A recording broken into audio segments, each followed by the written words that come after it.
boxes here, so we're not at the shop yet. Where are we standing? Yeah, so we're in the warehouse, one of the warehouses for inventory, and you can see this building houses a lot of the in-progress parts, right? So components that make up the bigger parent family of parts that then get shipped out to everybody's projects, car, truck, what you may need. But a lot of these are in-process components that build bigger parent parts. Okay. And, you know, we've always been really big on manufacturing technology of how we manufacture parts. This bin, as you see right here, is full of hydroform frame rails, if you can see inside the gray bin there. And that's really a first in the industry. And it's still, we're the only ones doing hydroforming in the automotive aftermarket. That was a technique that was invented by GM several years ago to manufacture frame rails. And, you know, in the aftermarket, I guess a lot of people weren't as dumb or didn't take as big of a risk as I took to manufacture it that way. But if you manufacture a frame rail, that is the smartest way to do it from a long lens standpoint, right? Mm-hmm. So it's not inexpensive to do up front. Yeah. But once you have that tooling, you can just chunk out the parts year after year after year. They're always the same.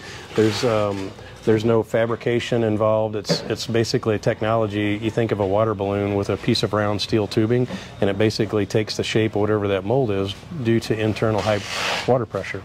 So it's a really neat technology. It allowed us to make one of our flagship parts, the subframe for the Camaros and Novas and Firebirds, and to this day we're still cranking them out the same way. Love that, because you often hear that the original factory is always best, but you've made something for the aftermarket that you're still very proud of, and you've tested it. And well, and the technology didn't exist 40 years ago when the Camaros first came out and the Novas came out. So it's really not only is the platform that it's manufactured from rigid, stiff, and manufactured better by today's standards, but it also gives us a clean sheet of paper for suspension, steering, all the tactical feel that you feel in a Detroit speed car that you don't get 40 years ago. Camaros are one of those cars, you know, John mentioned earlier as well, is you can find very, very rare ones sitting out somewhere in a field. Right. And, you know, you might be able to do a lot of things to the body. That shell is still there, but there are other things that need to be fixed up, and that's where you come in. We love the way they look 40 years ago, but we all forget how bad they stopped, drove, smelled, accelerated everything, right? So it's nice to have a new car, but still look like an old '69 Camaro too. Okay, love it. But we can make it better. But you can always make it better. Right, and that's always been we've had a lot of room to expand and make the parts better. The mind of an engineer never stops, everybody. That's right. So yeah, a lot of these are just components. As we step into the machine shop, you'll see a lot of the things that we manufacture because we want the tolerances, the exactness of the part to go along with what we've designed. And you know, I'll show you, this is a cross shaft for an upper control arm that we make, and we literally make everything in that upper control arm except for a ball joint and a Zerk fitting and probably one nut. So we manufacture everything to be able to control not only the quality but also the consistency of that and timing too. So it's something that we do the deep dive, we do the hard work on it to be able to make the best part we know to give to the customer. Let's go to the noise. Yeah. Okay, this is the machine shop. That's our machine shop at Detroit Speed. CNC machines, of course, so we've got turning centers to make round parts, and we have milling centers to make milled flat parts. So a lot of times we have designs and forgings that we make, say in California, and we'll get in a raw forging, and then all the machine work on that forging to maybe make an upright for a suspension system, all the machine work is done in here. And we're pretty much all in-house to do our machine work. So again, we can control the quality, the consistency, and the timing of everything too. And you can see what's happening, what's working, what's not going to work. You always know best if you're making it yourself, what the true cost is, what the true issues are, so you can fix it internally. Love a shop when you can hear so much noise happening, everybody. Yeah, there's a variety of parts they're making. The CNC is turning out some parts that we use in one of the Mustang Aluma frames. So again, it's a small part, very small component of that whole system that makes up a front suspension system of an older Mustang. And have you used any of this in the Fox body upstairs you got in the other building? Yes, some, not this particular part, but a lot of those parts are all manufactured and machined here in-house too. Okay. And we've got it set up where we can have an operator run more than one machine. So depending on the cycle times, you can have a machine making parts while the operator's working with another machine and running two machines at one time for efficiencies. So this it's different to the other machine shops that I have seen, because you're right, I do have machines that are running and then the operator is moving from machine to machine, which usually you see them only at the one machine. Makes it more efficient. Of course, it's better for hopefully profitability, but also we know the tolerancing machines we can count on to make the parts right.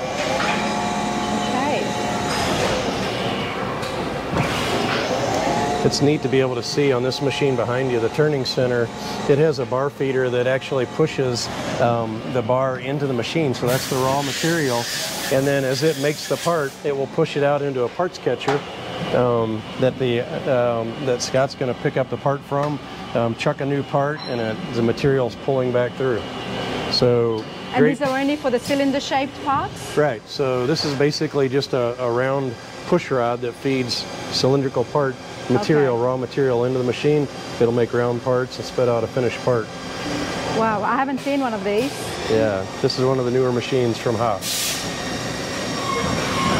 We've got a great group here in the shop that's been with us. These guys know what they're doing. They know what to look for in the tolerance of a part, how to set up a part, how to take a part from SolidWorks is what we use for designing into a CAM system to convert it from machine language from drawing language into machine language. Yeah, so. And they have to really make these as best that they can, because they don't know when you're going to crash the next car. That can happen anytime. That can happen at any time. That's why we need good parts too. But a driver's best excuse always when you crash your cars, you need better parts. It's never the driver's fault, right? Oh no, of course not.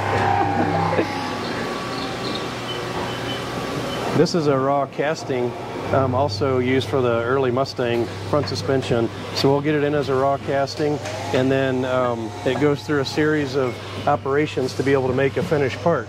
And Jeff's just handing us here a finished part. Jeff's our machine shop manager. Hi there, Jeff. This is a forging we get in from California, a raw forging. And you can see we're proud to say it's made in the USA. So as we get a raw forging in, we'll machine this in several operations, and this turns into the front upright that's on one of our flagship products, the subframe, that we use across different suspension systems. But a beautiful part.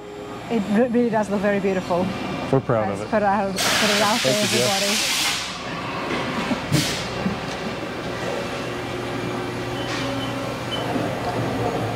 How you doing today? Pretty good, how about you? Good. Looking busy. Yes, sir. Doing all right back here? Oh, yeah. Good.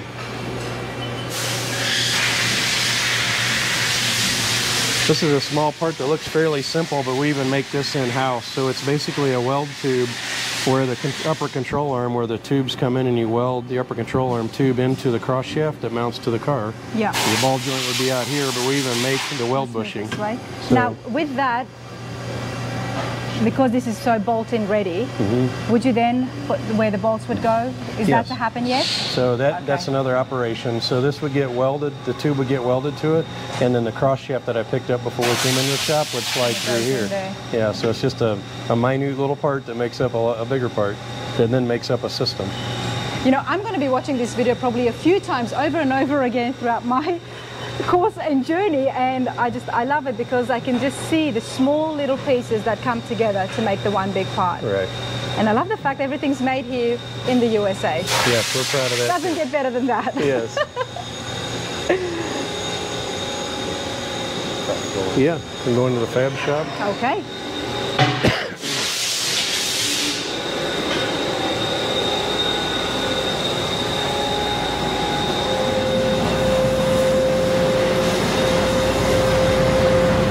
Now we're stepping into the fabrication shop, production shop.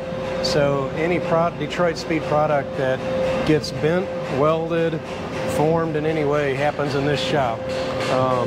So we have welding benches along the back wall with dust collectors. We have a tubing bender that we bend all of our tubing with. And this makes all the sway bars. It makes all the upper control arms. So anything bent comes through this machine, round tubular bent part. Okay. Lots of fixtures. Carl, is the Quadra-Link somewhere here as well? Yeah, so the Quadra-Links all get welded in this room, all the swivel links, and they get assembled in the next room. What is one of the first things that get made when it comes to controlling suspension? So they actually start the machine shop with some of the machine spindle pins, and then the tubing gets cut to length, and then all the welding happens over here. We'll see if we can catch something in action over here. Yeah, let's do that.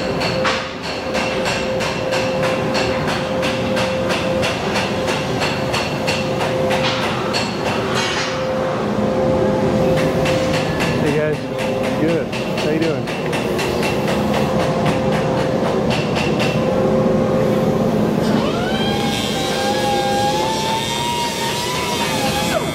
You can keep working. I just wanted to show off what you're doing.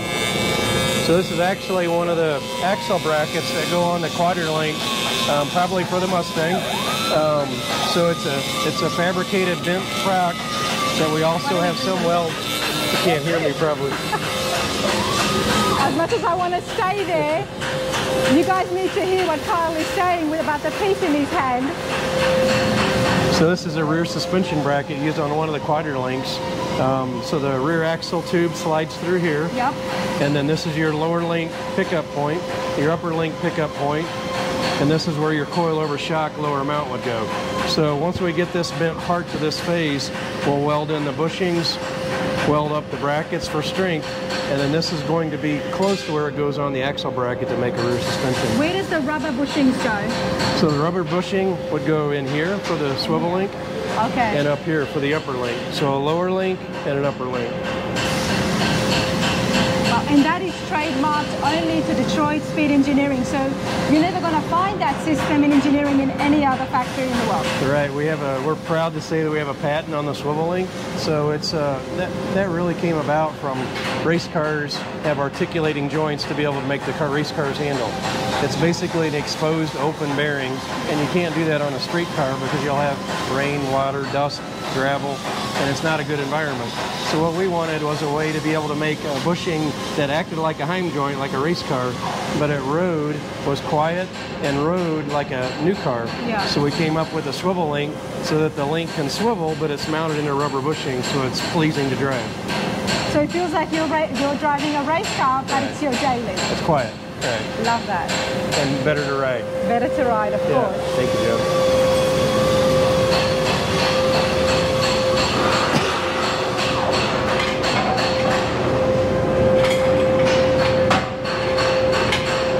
I'm guessing this is your day off that I'm making you work, no, Kyle. You're not. No, I'm working. See if I can slide this up.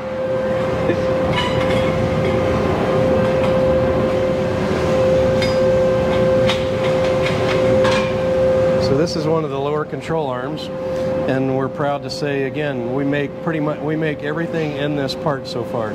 So right now we can see that. We can see every single part here that has been welded together. One of the unique things about our fabricated lower control arms and what the customer pays for and quality they've come to expect is not only the nice gaps, but also hand TIG welded. So that these guys know what they're doing. They get plenty of practice, but to me, that's how you would put a part on a race car. It's all TIG welded, it's optimized, it's stiff. But really, to me, I hate to powder coat it because it looks so nice. Now, when you were with GM, you were dealing with a lot of Corvettes. Has some of that technology crossed over to the system you've got? Absolutely. You know, a Corvette was the ultimate of durability and performance.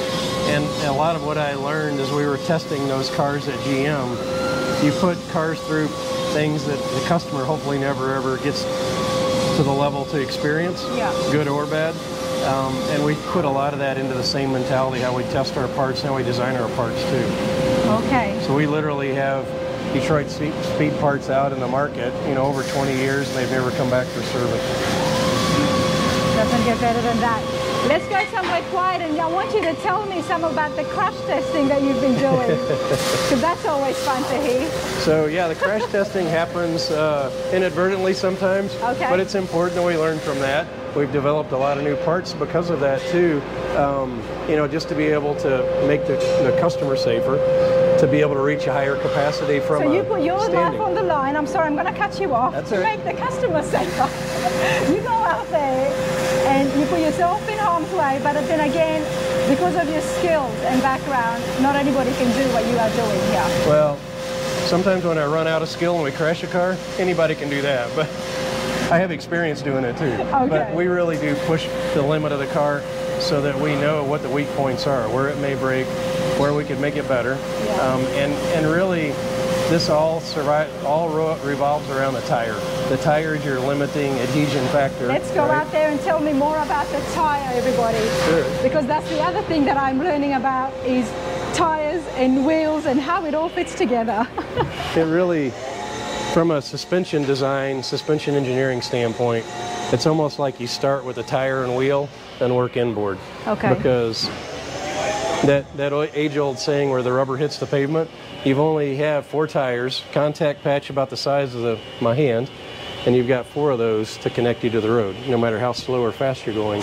So you have to maximize what that contact patch is to always keep the tire flat on the pavement, gravel, Now that whatever. doesn't mean you're driving on flat tires, so what does that mean to maximize that patch? So that contact patch, to keep it flat, that's where suspension design comes in, so that you get into camber and caster and steering and toe curves to always, no matter what you're doing with the car, to be able to keep that contact patch, as much contact patch to the pavement as you can, because that's the ultimate amount of grip. We want the tires to stick to the ground. Exactly. And whatever size tire you can fit, you want to be able to maximize that grip that tire has to the pavement. So where does the suspension, what role does that play in allowing the tire to do that? Yeah, so you hear about camber and caster. That's when the car is sitting still in the garage, right? So camber has a job to do, caster has a job to do, but all that changes as soon as you start driving the car and you have body roll, you have suspension movement up and down. That all changes and it becomes dynamic, so that you have camber curves, right? What's the camber look like as it goes through its travel? What does the caster curve look like? That all is feedback to the driver. So you want a car that's easy, repeatable, and confident to drive, and that really comes down to suspension geometry, so that you know what you're doing dynamically. You're doing the input with the steering wheel rather than the car giving the input back through the steering wheel to the driver. I know that the swivel link system is definitely a lot more quieter, but prior to this, in your experience when you were out there driving, what did you notice? Yeah, a lot of times, you would, suspension, especially a rear suspension like a 4-link, can bind. So if it binds, sooner or later it's going to turn the rear suspension loose, right? So you feel a loose situation as a driver. So when do you mean slipping? Sliding, slipping. Yeah. So not a comfortable situation. Depends on how much you've experienced that, whether you're comfortable with it or not. But a car that's easier to drive and it feels safer to drive, more confident, is when the driver's giving all the input, and like for your example, the swivel link, it allows the suspension to articulate so that it doesn't bind, and you can continue to feed the steering wheel, go faster through the corner, have more confidence. And when it comes to the different cars and projects that people can use this now, I'm planning to use it on a long bed 72. Right. Would it matter the weight and length of the car, or would it work best for a person who's got a truck? Not necessarily. We design all the geometry on a 4-link, again, whether it's a long bed truck or a Nova or a Firebird. We're taking in all the geometry so that we know it's going to work the same. It will perform to what it needs to do in each application. Yeah. Okay. Well, that makes me smile, because it makes me almost think that you can drive a truck like a muscle car. Well, it's funny you said that, because I was going to say we've tested, of course, the parts you're putting in your truck, and you forget you're driving a truck. You feel like you're in a car, a sports car. Yes. Okay. Yeah. I think you'll like it. I'm excited. All right, Carl. What else is going on? Have you guys been through assembly, product assembly? No. We can cut through here and just see what they're building. Okay. I hope you lot at home are enjoying this and appreciating this shop tours. I know for my benefit, I'm having a great time, and I'm having a good time. So give it a thumbs up if you like it. Let me know in the comments the feedback as well, because this is what I'm doing. It's my journey. Welcome to it. In fact, that's the exact bracket we were just looking at back there. Yes, that's all finished now. These are all ready to go? Yes. Yeah. All parts are powder coated? Yes. As long as you like black. I like black.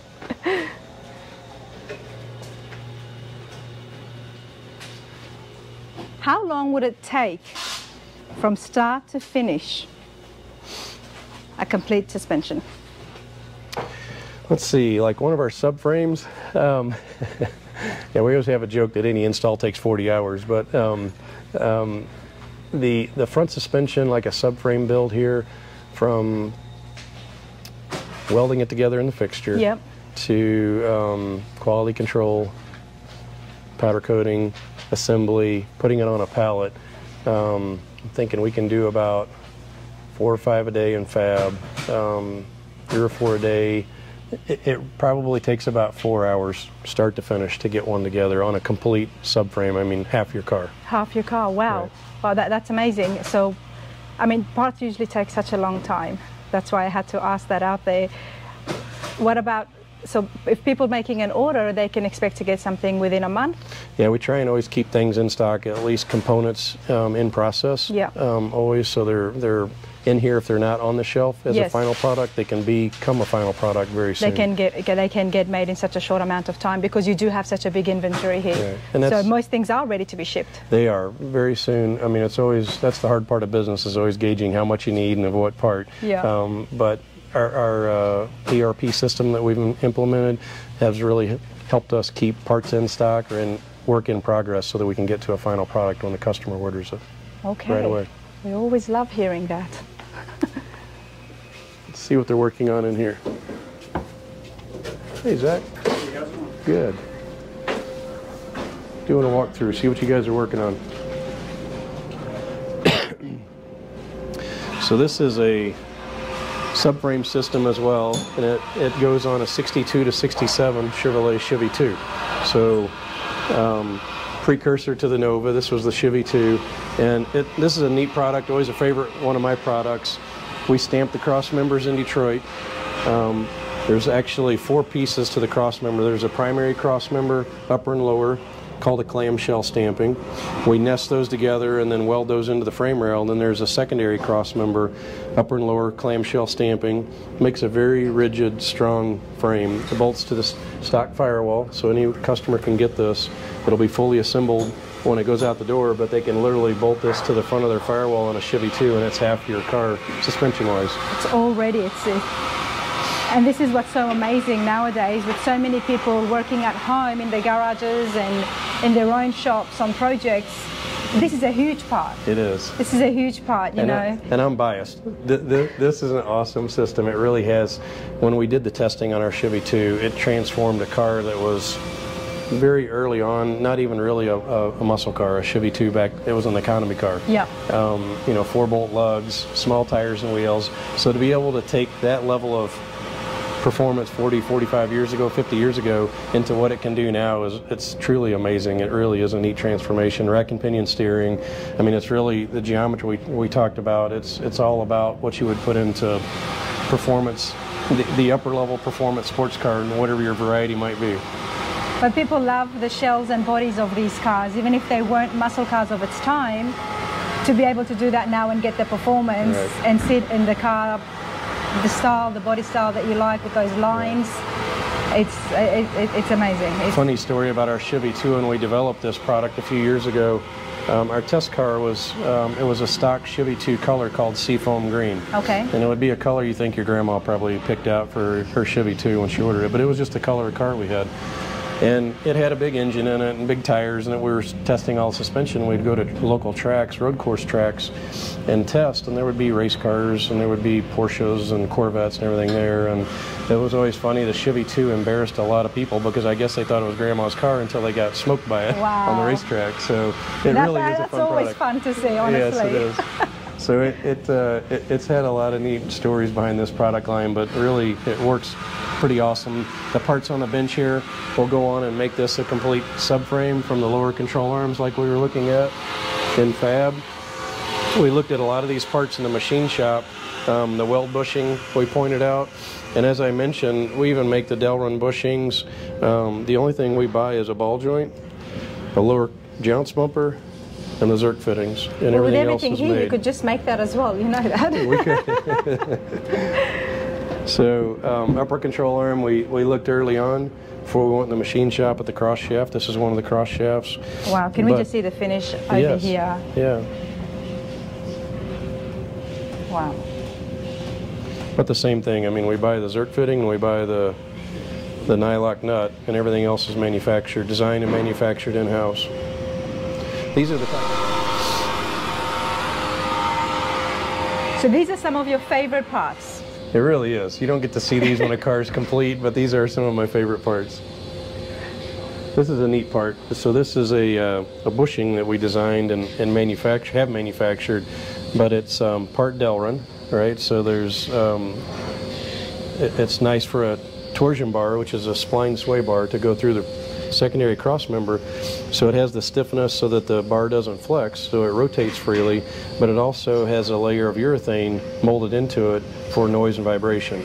So Delrin is very hard, and it's great for the purpose it provides the sway bar, but from a driver standpoint you want to have some damping of the noise and the ride quality. So it's really a hybrid bushing that we came up with, and nobody would ever know that even if they buy this, because it will be assembled and you'll never see it. It's already in there, but it's those small things that add up to make it the system it is today. Right. Before race cars, or aside from race cars, where else would such a system be used?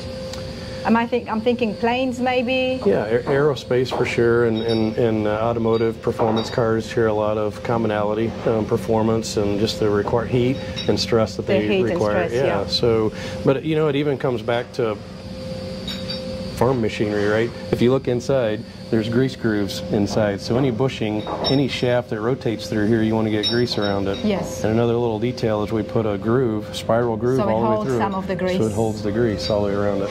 So I could do a deep dive on every single part, but it's to me, that's what I get geeked out on, stuff like this.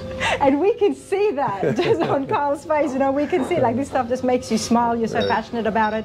And even though a lot of merging has happened recently with Detroit Speed and Holley as well, even though you're not so much at the forefront, you're very much involved. Right. And this stuff still makes you smile. So, you know, you love going out there and racing and getting those awards and trophies and enjoying it, but this still makes you smile. Yes, I love the designing and the building and making the perfect widget.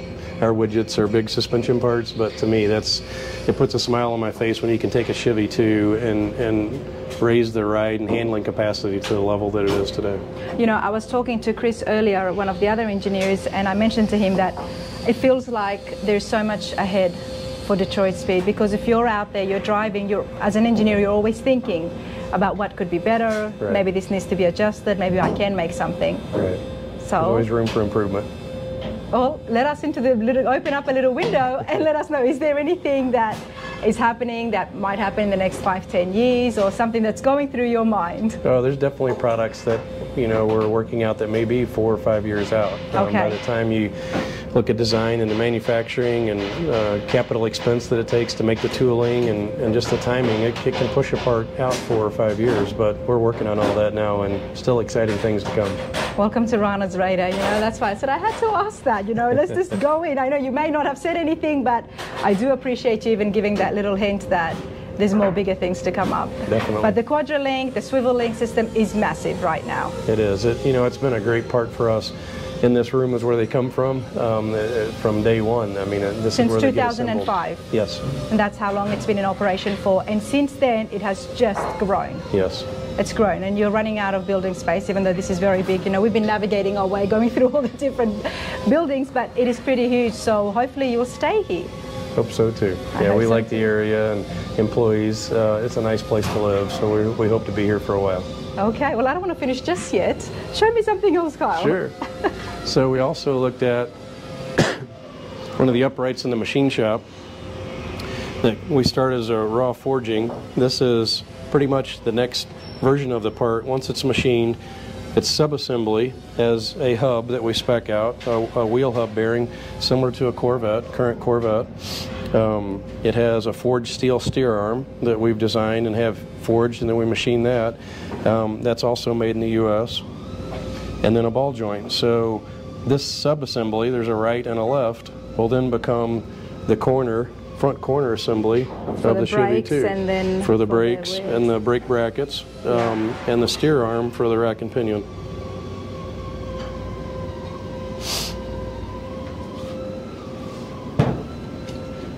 Got some shocks? Shocks and springs. So one of the jobs as we develop and validate the suspension parts is to tune the spring rate needed for typically what we think may be an option, whether it's an LS engine, small block Chevy, whatever it might be, we tune the spring rate and the shock valving for the customer. This is an adjustable shock, so they can still tune the rebound, how the shock feels, but we're going to give them an envelope of where they think they need to be from a spring rate and shock valving standpoint, so they're at least not starting in the dark. So that's something else we test for, is we'll tune the shocks and springs for each assembly. Each one.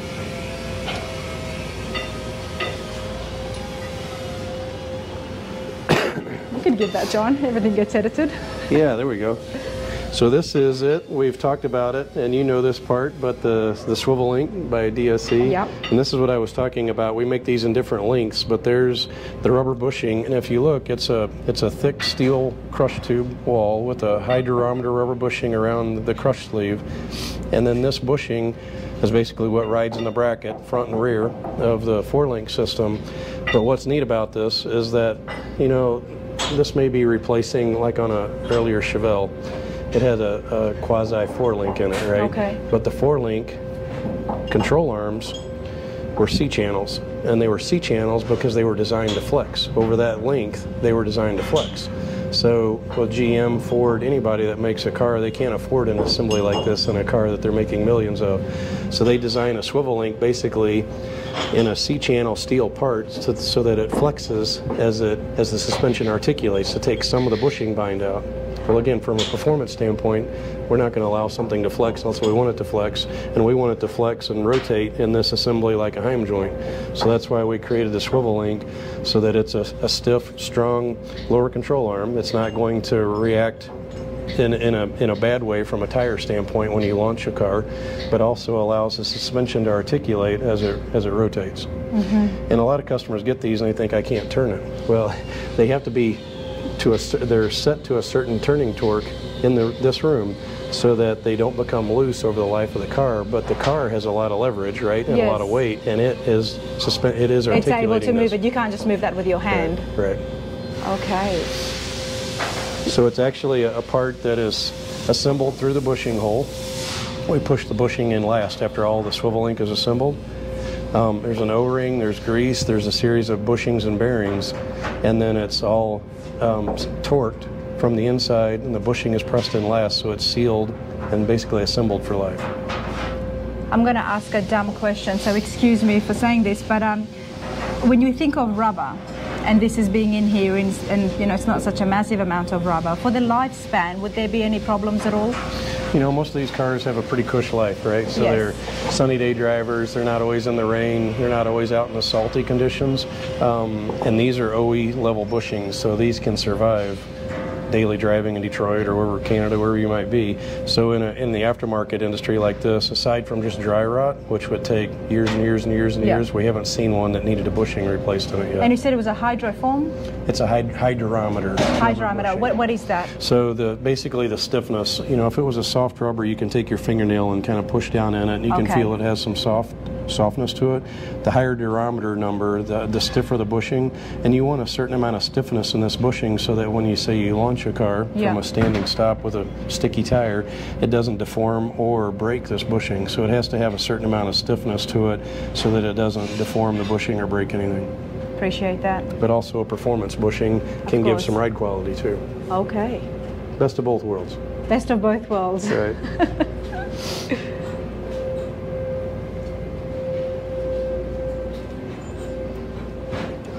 Now I saw one of your cars, saw the Fox body. Yes. We know you like the Camaros. Yes. Do you have a favorite? It's hard to say. The one I won the most races in was probably a Camaro that we competed with a lot and won some championships with. And we were on the road all the time racing, and it was a great time for the company because, you know, we're winning and promoting the brand, promoting our products, and testing all at the same time. Yeah. So we've been lucky to have some championships and, you know, again, kind of promote what Detroit Speed is. It's engineering, it's performance, and we're going to back up that performance by winning on the track too. Speaking of testing, now I'm not saying this because I want to see you crash, but is there a time where people would be actually able to see you test one of these products. And not only are they going to actually get, you know, great entertainment of seeing racing, but to actually see you testing one of the products. Yeah, sure. You know, it's happened definitely over time, and in front of people we've crashed cars too. But if you go to, we've raced a lot of the Optima Ultimate Street Car Series, which is a performance for street legal tire cars. Very competitive, very fast. Some of the national tracks we've all raced on. But you know, it looks like we're racing, and we're racing competitors, and we're on the track. But we're also testing. So I mean, it's just like we do have private test days at tracks we go to to try different setups and change setups in the car all in one day. But when we're competing, we're still testing. So whether it's a small Good Guys Autocross or an SCCA national event or an Optima event, we're out there competing and testing still. Now, Carl, I'm guessing, are you married? Yes. Okay, it must be very difficult to be your wife. She says that all the time. She must be a very fine lady to be. She is. To know what you're doing out there, because it can be terrifying. Has there ever been a moment where you were very scared? When I was very scared, or she was very scared? Well, I'm guessing if you were scared, then she would be absolutely scared. She knows enough about the Baja racing, because she works for a tire manufacturer and knows how there's people that die in the Baja race each year. So it is serious. It is dangerous. Because you're tired, you're up against a lot of different odds that something can break and put the driver in danger. But that's probably what gets her the most, is the Baja racing. The pavement racing, the speeds are probably greater, but you're somewhat in a controlled environment. You're not worried about a ditch that you can't see at 120 miles an hour until you get there. So I think I respect all racing, whether it's an autocross or Baja, which is the extreme.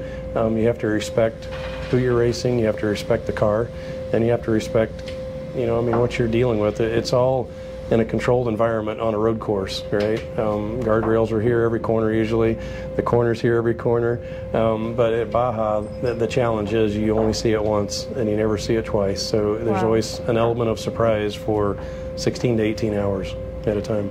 Reminds me also of the Bathurst Trail back home in Sydney, and that's a very, very difficult course as well, just because you don't know when a turn is coming, especially when you're going uphill, and as soon as you go downhill it could be a very sharp turn and curve coming along. Well, I do hope that you are careful. You know, this is how Detroit Speed was born, because of you going out there and testing and putting your life at risk. But for the sake of the next generation and hopefuls like myself, we want Detroit Speed and more engineering like this to continue. So do what you're doing, but be careful, Carl. Yes, we will. Thank we'll you have fun so doing much. it. Thank you for coming back. Appreciate your time. Thank you. You bet. Thank you.